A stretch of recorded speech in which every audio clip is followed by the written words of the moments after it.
Hi folks, welcome back to the Hoard. So this is a YTM200.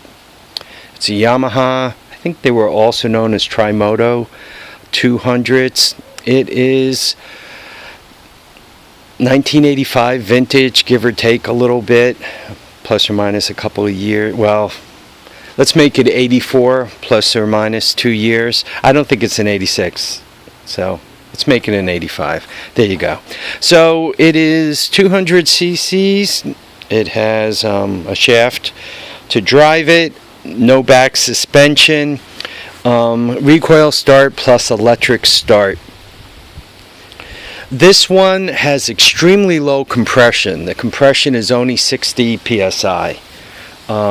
It's been sitting, as a matter of fact, it's been sitting right there for a few years. I haven't done anything with this thing in the last 3 or 4 years, so it's really sat abandoned for quite a while.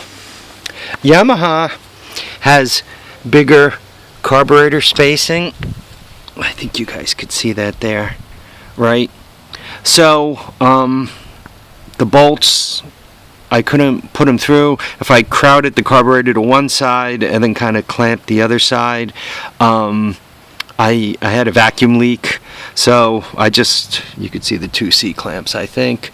I clamped the carburetor right on. That is your typical 200 cc. No, actually that's a real Keihin. That's off of one of the Honda 200S's. I have in here a GY6 CDI with the matching coil plus 12 volts worth of AA batteries, and as a matter of fact, there you go, that's 12 volt worth of batteries. There's another set of 4 on the bottom of it. This is the GY6 CDI. You can tell it's a 12 volt one because how tall it is, right?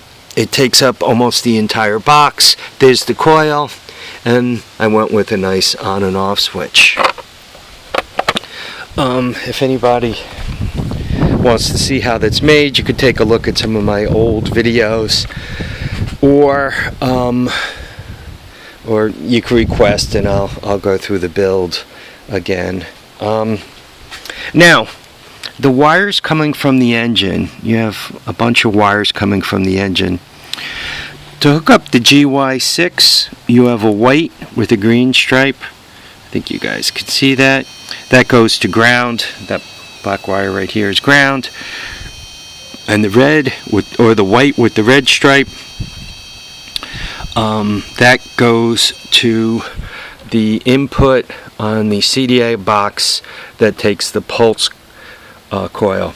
Remember, the pulse generators for Yamahas have 2 wires on them, so you have to ground one and you have to hook the second one up to tell the box when to spark.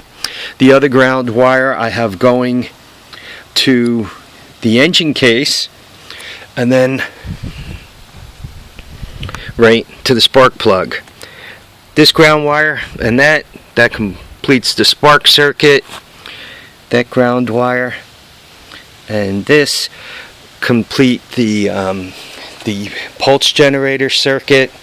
I have my 12 volts on board, I have my CDI on board, I have the coil on board. Everything else is right in the box, so it makes life easy. Given this engine has such low compression, it's not going to want to start easy.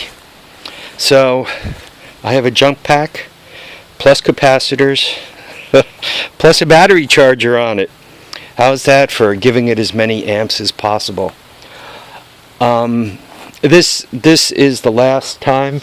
If it starts, this engine will be started. What I'm going to do is I'm going to part this out. You know, at some point you decide what you're going to keep and what you're going to let go, and it's time for this thing for it to be let go. Probably all it needs is rings. I did drive this up here back in the day. It drove. It was hard to start, and at the time I drove it up here, I used its onboard ignition system.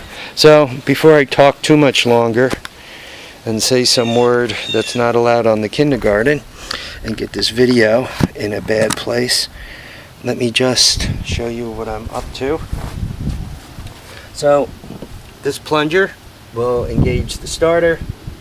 I have throttle. What do I do with the throttle? Throttle's over here. But given once again that I have very little compression, I'm going to basically kind of give it gas and starting fluid at the same time, or that's what I'm going to attempt to do anyway. So let's see if I can do all these buttons all at the same time.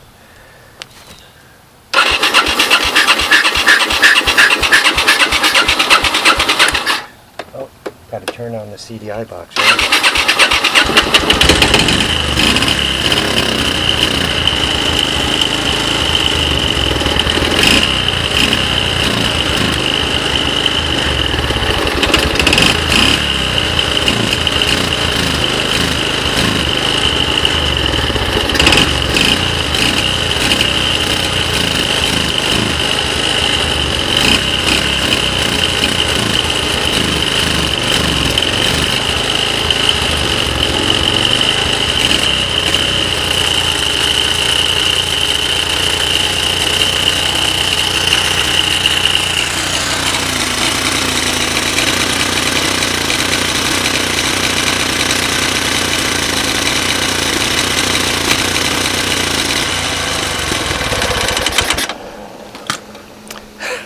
So there we have it.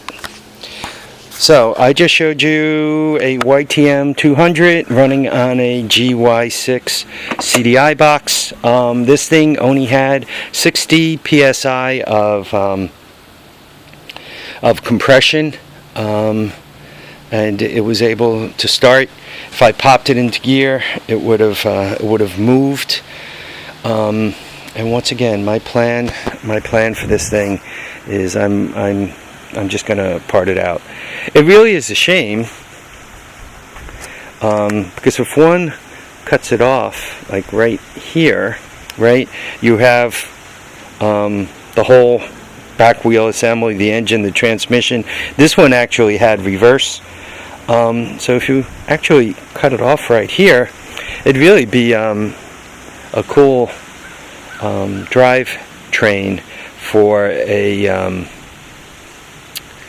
golf cart or something, you know, sneak it under the back wheels, or even a utility vehicle, a UTV, something like a Scout or something. Anyway, I hope you guys enjoyed the video. I showed you guys how to hook it up. I told you what's inside, right? And by the way, this is obviously, given it has 12 volts DC in there, it's a 12 volt CDI box. The square CDI unit is 12 volts. Anyway, folks, I hope you enjoyed this. I want to thank you all for watching and commenting and subscribing. Please remember to keep your feet down, keep your heads up, and get out there and enjoy all your days. Don't let any time get by you. You don't know how many you're going to get. Bye now, folks.